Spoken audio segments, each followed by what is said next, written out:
For the last few years, I've had this sense that everything I learned as a kid about how America's government works is completely wrong.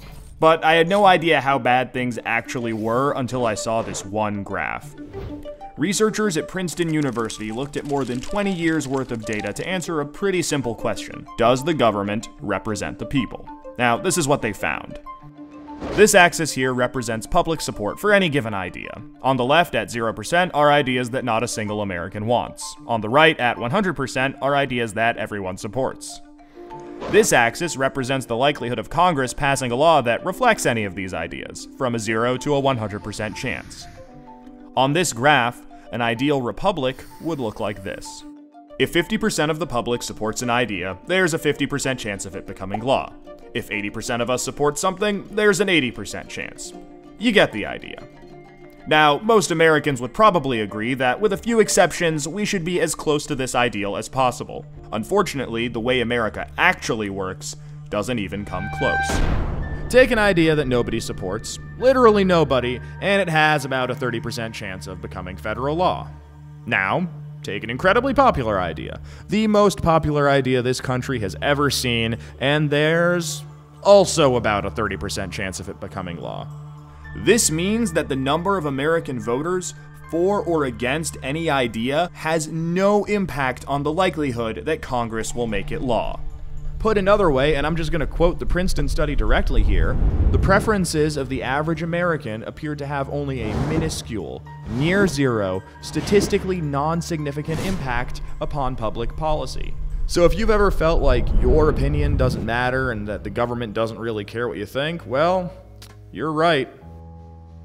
But there's a catch. This flat line only accounts for the bottom 90% of income earners in America. Economic elites, business interests, people who can afford lobbyists, they get their own line.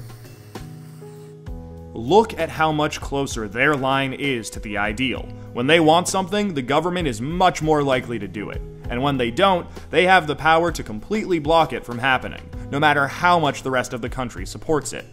They get what they want, and guess who ends up paying for it?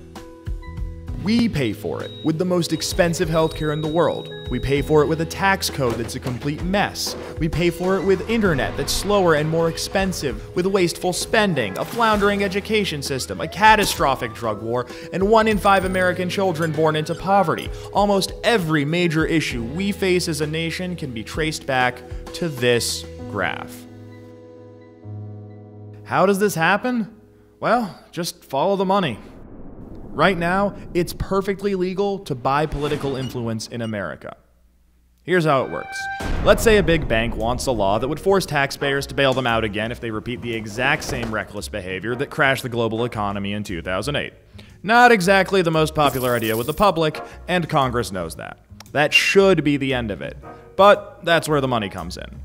It's perfectly legal for our bank to hire a team of lobbyists, whose entire job is to make sure that the government gives the bank what it wants. Then, those lobbyists can track down members of Congress who regulate banks and help raise a ton of money for their re-election campaigns. It's perfectly legal for those lobbyists to offer those same politicians million-dollar jobs at their lobbying firm. Then, those lobbyists can literally write the language of this new bailout law themselves and hand it off to the politician they just buttered up with campaign money and lucrative job offers. And it's perfectly legal for those politicians to take the lobbyist-written language and sneak it through Congress at the last second. So now you've got a law that greatly benefits the banks, and the whole process can start over. This is how a bill becomes a law. A special interest hires some lobbyists, those lobbyists collect campaign contributions, offer jobs, and then write the laws that Congress then passes to help those same special interests. This happens every day on every single issue with politicians of both parties. In the last 5 years alone, the 200 most politically active companies in the United States spent $5.8 billion influencing your government.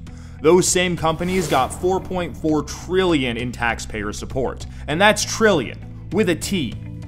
And that's just the top 200 companies. Never mind every other special interest, every union, every trade association, and every billionaire. Every single one of them can use their money to buy political influence. You know, there's this idea out there that this only became a problem after the Supreme Court's Citizens United decision in 2010. But the data goes back almost 40 years, and the results are clear. Corruption is legal in America. And as long as it is, anyone who can spend money to buy political influence will.